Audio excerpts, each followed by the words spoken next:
star des années 70, jusqu'à son décès soudain en 1980, Joe Dassin était le gendre idéal pour beaucoup.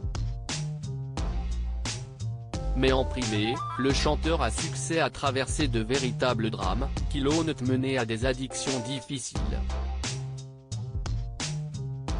Et si est à lui que l'on doit la descente aux enfers d'une jeune femme promise à être une star et à qui il a fait découvrir la cocaïne. Une longue descente aux enfers, qui en a entraîné une autre. Alors qu'à la fin des années 70, Joe Dassin est une star sur le déclin, qui a du mal à vendre ses tubes, le chanteur finit par tomber dans des addictions dont il ne se défera jamais, alcool, drogue et beaucoup d'angoisse vont lui causer différents malaises cardiaques dont il ne se relèvera pas. Décédé en août 1980 après plusieurs infarctus successifs à seulement 41 ans, celui-ci aura brûlé la chandelle par les deux bouts. Et emmené avec lui une jeune femme talentueuse mais qui a, elle aussi, plongé très bas. En 1977, il se produit en effet à l'Olympia avec le groupe Il était une fois, déjà très connu. Et rencontre la superbe Joëlle, la star du groupe, avec qui il devient ami. Jusqu'à, un jour, lui proposer de la cocaïne, comme l'avait raconté Richard DeWitt, l'un des membres du groupe, en interview pour TV5 Monde. Quand on a fait l'Olympia en co-vedette avec Joe Dassin, il a eu la suprême intelligence de lui faire découvrir ça, quoi. Et comme déjà, ça n'allait pas très bien avec Serge Coulen, le chanteur et son petit ami de l'époque, note de la rédaction. Avait-il raconté. Avouant ne pas savoir si tous les deux avaient été plus loin qu'une simple amitié, il avait en revanche expliqué que leurs nombreux points communs les avaient rapprochés. Comme ils étaient américains tous les deux, ils communiquaient bien, ils avaient beaucoup de choses en commun.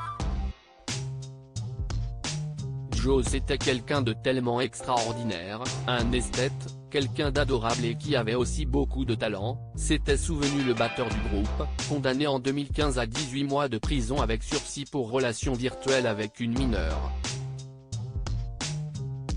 Avant de se rappeler de voir la chanteuse consommer de la cocaïne pendant leurs années en commun, quand ça n'allait pas, elle se mettait un petit gramme dans le nez avant de monter sur scène et puis voilà, mais ce n'était pas systématique, pas tout le temps.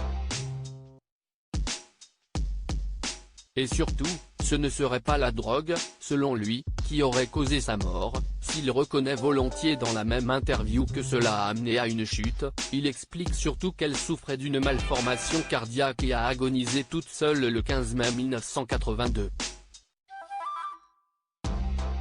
Partie voir des amis, alors que sa carrière était en berne, la jeune femme de 29 ans ne s'est jamais réveillée le lendemain matin.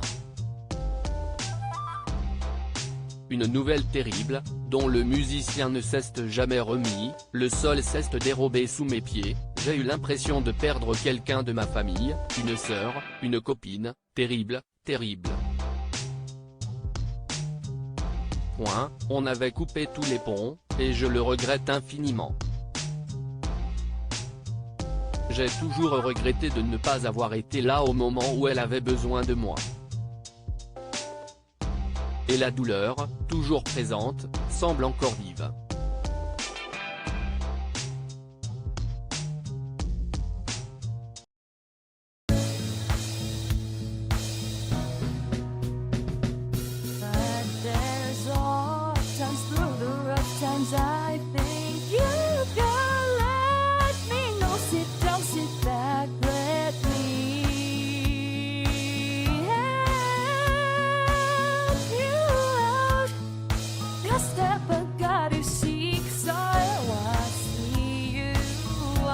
On your